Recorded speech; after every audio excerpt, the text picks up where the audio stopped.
Já que já estamos falando em avanço, e a célula-tronco na cirurgia plástica? Bom, esse é um assunto muito interessante, em voga. A célula-tronco, a medicina genética, enfim, tomou um âmbito muito grande nesses últimos anos. E começou a se ver também que existe as células-tronco, primeiro, as células embrionárias, retiradas do cordão umbilical e da medula óssea. Existe as células-tronco mesenquimais, retiradas em alguns tecidos do corpo. E se descobriu que em determinadas áreas do corpo, o tecido gorduroso contém uma grande quantidade de célula-tronco, células mesenquimais. E o nosso trabalho nessa área, nós estamos isolando essas células-tronco do tecido gorduroso e estamos associando essa célula-tronco à gordura, no enxerto de gordura nas áreas que nós queremos aumentar volume. Por exemplo, uma região glútea, que antigamente nós indicaríamos uma prótese glútea, uma prótese de silicone na região glútea, nós estamos agora utilizando essa gordura associada com a célula-tronco, que nós processamos e injetamos junto com a gordura para aumentar o nível de pega dessa gordura. Quem é mais vaidoso hoje, o homem ou a mulher? Todos são vaidosos. A vaidade, ela transita na vida do ser humano em diversas searas. Você encontra a vaidade do poder político, a vaidade estética, a vaidade econômica. Então o homem moderno já aprendeu que estar bem com a sua imagem é importante para a sua vida, não só profissional, como sua vida pessoal. Ambos procuram. Só que a mulher ela é mais assumida, quando ela busca a cirurgia plástica. O homem não, o homem ele vem mais escondido, ele vem por causa de um sinal, e aí, a partir daí, ele sente confiança e começa a falar sobre as suas questões da sua imagem facial, corporal. Você vai lançar um livro. E aí? Esse livro já tem 5 anos que ele foi feito.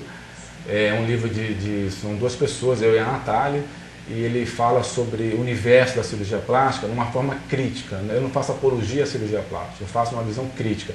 A cirurgia plástica é importante, sim, desde que seja encarada como ela deve ser encarada. De uma forma séria, ela é uma ferramenta importante, mas tem que ser bem utilizada, é como um remédio.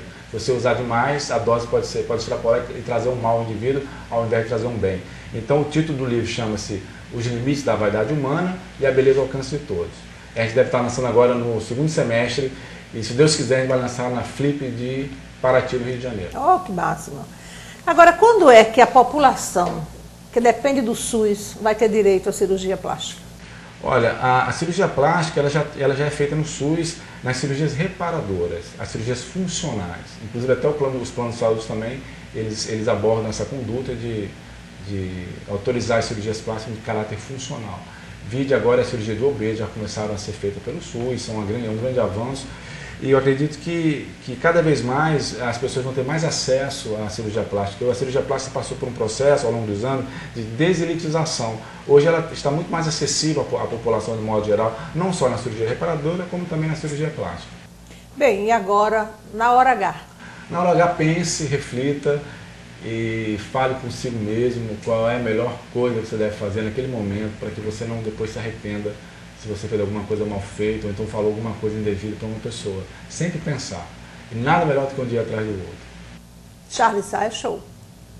Prazer, obrigado por estar com você, sucesso.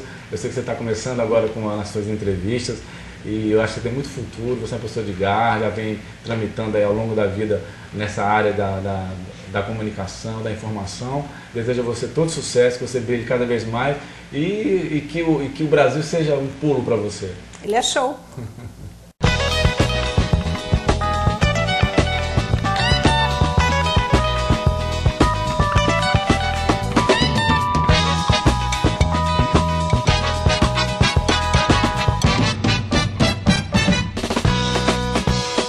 Boa tarde. Foi um prazer estar com vocês. Acessem www.nahorah.net e um bom final de semana.